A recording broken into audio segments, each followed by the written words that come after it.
श्री शिवाय नमस्तुभयम। दोस्तों, आप सभी लोग जानते हैं कि 2 अक्टूबर 2024 यानी बुधवार के दिन पितृपक्ष की अमावस्या पड़ रही है दोस्तों। और यह वह बुधवार है जो पितृपक्ष महीने में पड़ने वाला सबसे बड़ा अमावस्या है, क्योंकि यह पितृपक्ष महीने में पड़ रहा है। और आप सभी लोग जानते हैं कि पितृपक्ष का महीना 18 सितंबर से शुरू होकर 2 अक्टूबर तक चलेगा। गुरु जी ने कहा कि इस पितृपक्ष महीने का अपना एक अलग महत्व होता है। पितृपक्ष महीने में आपके पितर इस धरती पर आते हैं, और अगर हम उनको प्रसन्न करने के लिए कोई भी उपाय करते हैं तो वह आपसे प्रसन्न हो जाते हैं। तो दोस्तों, इस पितृपक्ष अमावस्या के दिन आपको यह उपाय अवश्य ही करना चाहिए। और दोस्तों, आप सभी लोग जानते हो 2 अक्टूबर 2024 यानी बुधवार के दिन पितृपक्ष की अमावस्या का अगर सबसे बड़ा कोई उपाय है तो वह एक चुटकी काला तिल वाला उपाय है। तो दोस्तों, इस अमावस्या के दिन आप लोगों को इस एक चुटकी काला तिल वाला उपाय को जरूर करना है।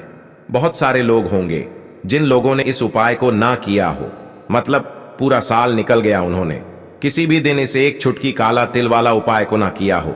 पर दोस्तों, आपके पास एक आखिरी मौका बचा हुआ है, जो कि बुधवार पितृपक्ष की अमावस्या के दिन है। तो इस दिन आप लोगों को इस वाले उपाय को जरूर कर लेना है। भले ही आपने पूरे साल भर इस उपाय को ना किया हो, पर अगर आपने इस श्राद्ध पक्ष महीने की अमावस्या के दिन अगर इस वाले उपाय को कर लिया तो आपको इस उपाय को करने का वह फल मिलेगा जिसकी आपने कभी कल्पना भी नहीं करी होगी। इसीलिए आप लोग इस वाले उपाय को एक बार जरूर कर लेना, ताकि आप लोगों के हाथ से यह मौका ना जा सके और आपको इस उपाय को करने का फल मिल सके। दोस्तों, ये उपाय पंडित जी ने अपनी अभी की ही शिव महापुराण की कथा में बताया है, जिस उपाय को आज हम आपको बहुत अच्छे से समझाने वाले हैं। इस वीडियो को देखने के बाद इस उपाय को समझने के लिए आपको कोई और वीडियो को देखने की जरूरत नहीं पड़ेगी। तो चलिए दोस्तों, उपाय को शुरू करते हैं। देखिए, यह इस पितृपक्ष महीने के अमावस्या के दिन यह इतना खास होता है, इतना महत्वपूर्ण होता है, देखा गया है। कभी कभी बड़े बड़े पूजा पाठ अनुष्ठान से जो मनोकामना पूर्ण नहीं होते, वह पितृपक्ष महीने के दिन एक छोटे से उपाय करने से ही आपकी मनोकामना पूर्ण हो जाती है। और बहुत सारे लोगों ने इस उपाय को किया भी है और उनको इस उपाय को करने का फल भी जरूर मिला है। अगर आप लोग भी इस उपाय को करना चाहते हैं तो आप इस उपाय को पहले अच्छे से समझ लेना, सुन लेना, उसके बाद करना। आपको इस उपाय का फल जरूर मिलेगा। और इस उपाय को कर लेने से आपके घर में चाहे किसी भी प्रकार की दुख और समस्या क्यों ना चल रही हो, आपको उसका कारण भी नहीं पता है कि भाई यह समस्या किस कारण से चल रही है। उसका कुछ भी कारण हो सकता है, जैसे पितृदोष हो सकता है या किसी भी तरह का मंगल दोष भी हो सकता है। तो इस दिन आप लोगों को एक चुटकी काला तिल वाला उपाय कर लेना है। यह एक ऐसा उपाय है जिस उपाय को अगर किसी विशेष दिन पर किया जाए तो भाई उस विशेष दिन का जो है वह तो हमें मिलता ही मिलता है। पर हमने उस दिन पर इस एक चुटकी काला तिल वाला उपाय को किया है तो हमें उससे भी बड़ा फल मिलता है, और फल बहुत जल्दी मिलता है, क्योंकि आप इस उपाय को बहुत ही बड़े और विशेष दिन पर कर रहे हो। तो चलिए अब उपाय के बारे में बात करते हैं, लेकिन उससे पहले आप लोगों को यह जानना आवश्यक है कि आखिर यह उपाय किस समय करना है, किसको करना है और कैसे करना है। तो चलिए हम आगे आपको वीडियो में एक एक करके बता देते हैं। लेकिन उससे पहले अगर आप लोग हमारे चैनल पर नए हैं तो हमारे चैनल को सब्सक्राइब कर लेना और इस वीडियो को लाइक करके कमेंट बॉक्स में श्री शिवाय नमस्तुभ्यम ओम नम शिवाय जरूर टाइप कर देना। तो दोस्तों, इस एक चुटकी काला तिल वाला उपाय को हमें इस पितृपक्ष महीने के अमावस्या के दिन कैसे करना है, किसको करना है, किस समय करना है और कहां पर करना है, ये सारे सवालों के जवाब आपको इस वीडियो में मिल जाएंगे। और जो ये वीडियो देखेगा भाई, उसको एक चुटकी काला तिल वाला उपाय जरूर करना चाहिए, क्योंकि इस दिन काला तिल का भी बहुत ही बड़ा और विशेष महत्व होता है। और जब बात आ जाए एक चुटकी काला तिल वाला उपाय की, तो यह सोने पे सुहागा वाली बात हो जाती है, और यह एक बहुत ही बड़ा उपाय हो जाता है इस पितृपक्ष महीने के अमावस्या का। तो अब दोस्तों, इस एक चुटकी काला तिल वाला उपाय को आखिर करना किसको है, सबसे पहले हम लोग वह बात जान लेते हैं। तो देखो, घर की जो बड़ी माताएं बहनें होती हैं, उन माताओं बहनों में से कोई भी एक बड़ी माता बहन इस वाले उपाय को कर सकती है। और दोस्तों, अगर आप चाहे तो अपने घर में से सभी सदस्यों को भी इस उपाय को करवा सकते हैं। अगर किसी व्यक्ति की खुद की कोई मनोकामना है, खुद की कोई दुख और परेशानी है जो कि वह अपने लिए ही करना चाहता है, इस वाले उपाय को तो वह खुद अपने लिए भी कर सकता है। बाकी अगर कोई घर में से ऐसा है जो कि अपने पूरे घर परिवार की सुख और शांति के लिए यह वाला उपाय करना चाहता है, तो भाई वह भी कर सकता है, उसमें भी कोई दिक्कत वाली बात नहीं है। कहने का मतलब यह है कि इस उपाय को हर एक सदस्य भी कर सकता है और पूरे घर परिवार के सदस्य के लिए घर की बड़ी माताओं बहनों में से कोई एक माता बहन भी कर सकती है। माताएं बहनें अगर घर में उपस्थित ना हो या वह यह वाला उपाय ना कर पा रही हो, तो फिर घर का कोई बड़ा सदस्य भी इस एक चुटकी काला तिल वाला उपाय को कर सकता है, चाहे फिर वह पुरुष ही क्यों ना हो, उसमें कोई भी दिक्कत वाली बात नहीं है। उसके बाद में दोस्तों जो अगला प्रश्न निकल कर आता है वह यह आता है इस उपाय को लेकर कि आखिर इस उपाय को हमें किस समय करना है, सुबह के समय करना है कि शाम के समय करना है। तो देखो, इस वाले उपाय को आप लोग सुबह के समय भी कर सकते हो और शाम के समय प्रदोष काल में भी कर सकते हो। अब अगर आप पूछो कि भाई साहब सबसे उत्तम समय कौन सा रहेगा इस एक चुटकी काला तिल वाला उपाय को करने का, तो हम आपसे बस यही कहेंगे कि इस उपाय को आप सुबह के समय करेंगे तो ज्यादा बेहतर होगा। बाकी अगर शाम के समय भी करेंगे तो भी अच्छा होगा, उसमें कोई भी दिक्कत वाली बात नहीं है। तो अब दोस्तों जो अगली सबसे बड़ी और महत्वपूर्ण बात आती है वह यह आती है कि सुबह अगर हम उपाय को करेंगे तो हमें कितने बजे से ले कितने बजे तक के बीच में करना है, और शाम के समय प्रदोष काल में करेंगे तो हमें कितने बजे से लेकर कितने बजे के बीच में करना है। तो देखो, सुबह जितनी जल्दी हो सके आप उपाय को करने की कोशिश करना। बाकी अगर किसी कारणवश लेट भी हो जाओ, थोड़ी देर भी हो जाए, तो 10 या 11 बजे तक भी आप उपाय कर लेना, पर 12 बजे से ज्यादा देरी ना हो, ठीक है? इस बात का ध्यान रखना। उसके बाद में दोस्तों अगर शाम के समय प्रदोष काल की बात करें, प्रदोष काल का जो समय है होता है वह शाम के 6 बजे से शुरू हो जाता है। मतलब शाम के 6 बजे से लेकर 7 बजे के बीच का जो समय होता है यह समय प्रदोष काल का समय होता है। इस उपाय को 7 या 8 बजे के बीच में भी कर सकते हो। मतलब शाम के 6 बजे से रात 8 बजे के बीच में आप कभी भी इस वाले उपाय को कर सकते हो, उसमें कोई भी दिक्कत वाली बात नहीं है। परंतु 2 अक्टूबर 2024 यानी बुधवार के दिन पितृपक्ष की अमावस्या के दिन कोशिश करना कि समय के अंतर्गत ही कर लो। किसी कारणवश ना कर पाओ तो थोड़ा देरी से भी कर सकते हो, आपको उपाय का फल जरूर मिलेगा। अब देखिए, बहुत सारे लोग हैं जिन्हें आइडिया भी नहीं होता है, जिन्हें थोड़ा सा भी अंदाजा नहीं होता है कि पितृ अगर हमसे नाराज हो जाए ना तो जीवन में दुख ऐसे आते हैं, ना कि हर जगह से हर तरफ से जीवन में दुख आता है। व्यक्ति अपने जीवन में पैसे को लेकर भी परेशान है, उसके पास पैसा आता भी नहीं है, आता है तो उसका पैसा खर्च बहुत होता है ना। साथ ही साथ उस घर के बच्चों के अंदर आपको चिड़चिड़ा स्वभाव बहुत दिखेगा। उस घर में लड़ाई झगड़ा बहुत ज्यादा होगा, जहां कहीं ना कहीं थोड़ा सा भी पितृ दोष है। अब पितृ नाराज कैसे होते हैं? देखिए, बहुत बार बहुत सारी चीजें जाने अनजाने में हमसे ऐसी हो जाती हैं जिससे कि हमारे पितृ जो है ये हमसे नाराज हो जाते हैं। अब हमेशा आप ध्यान रखें कि कितने भी उपाय आप कर लें, कितनी भी पूजा पाठ कर लें, पितरों को प्रसन्न करना बहुत जरूरी होता है ना। पूजा पाठ भी बहुत जरूरी होती है।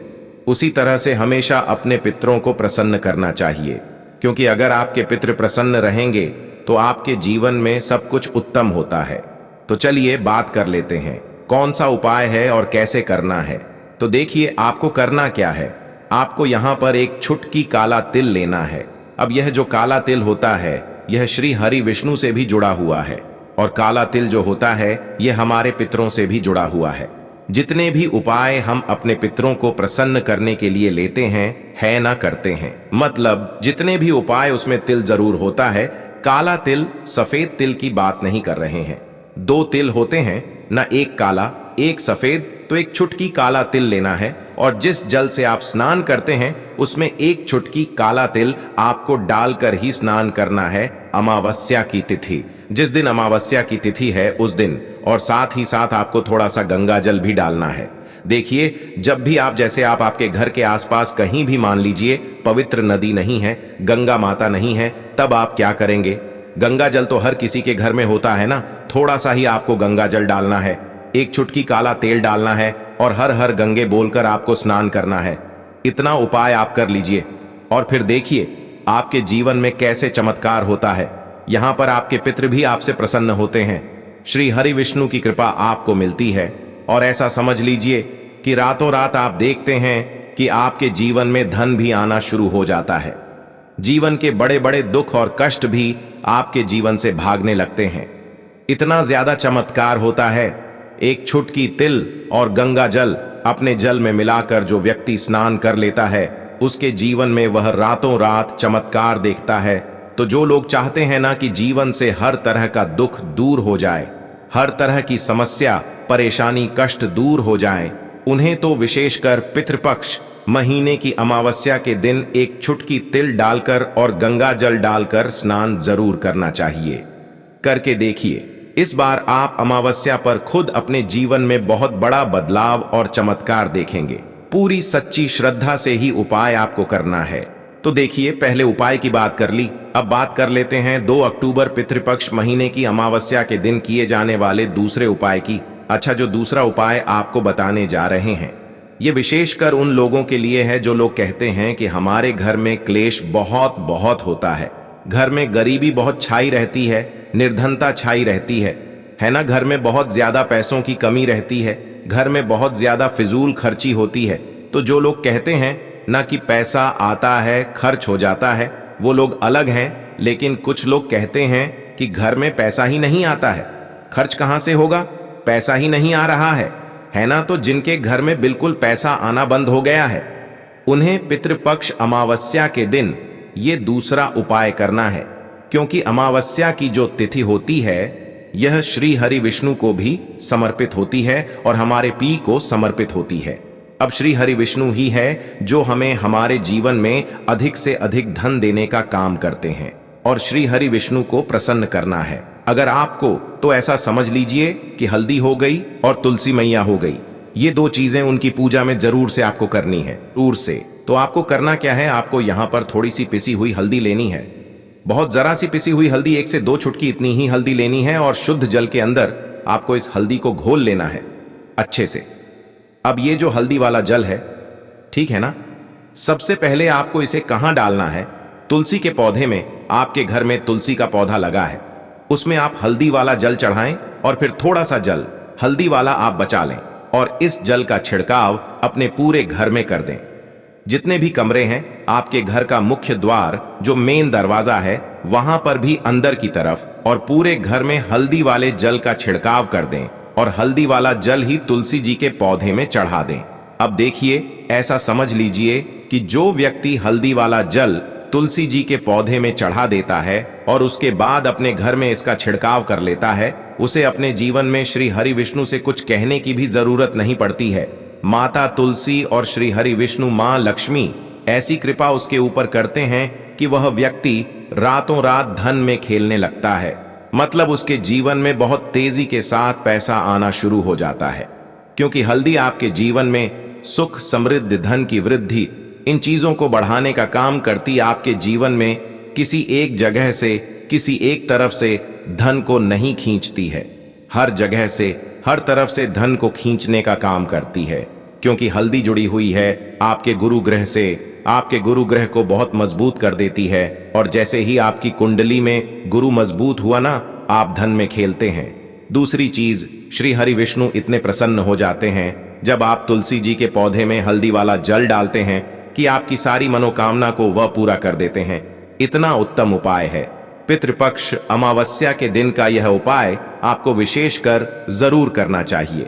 तो चलिए अब जल्दी से बात कर लेते हैं अपने तीसरे उपाय की।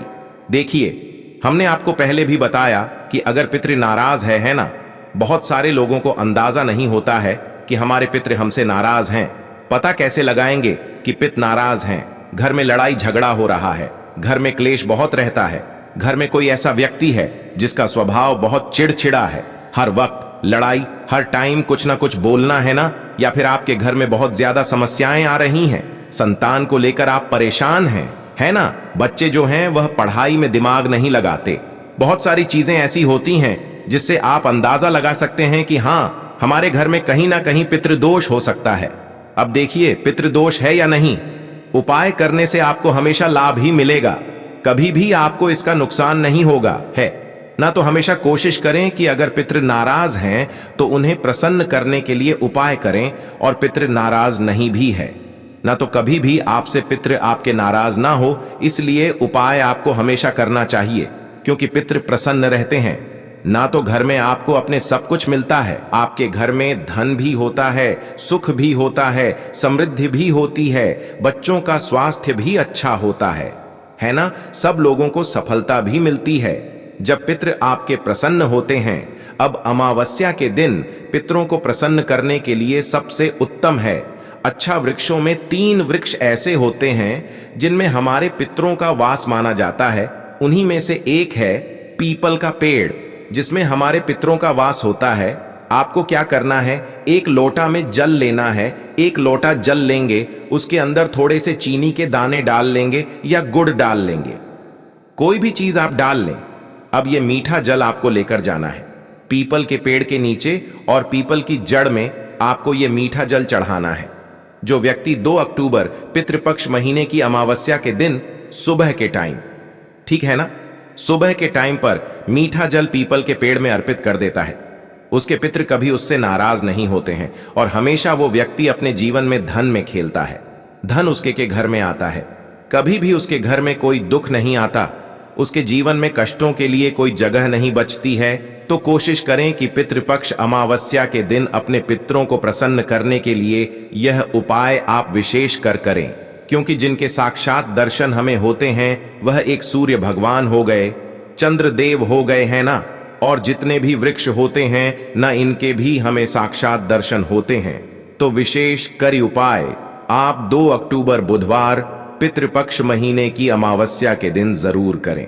तो दोस्तों, यह थे पूज्य गुरु जी द्वारा बताए गए कुछ बहुत ही खास उपाय। अगर आपको जानकारी अच्छी लगी हो तो वीडियो लाइक करिएगा। मिलते हैं फिर एक नए वीडियो के साथ। श्री शिवाय नमस्ते।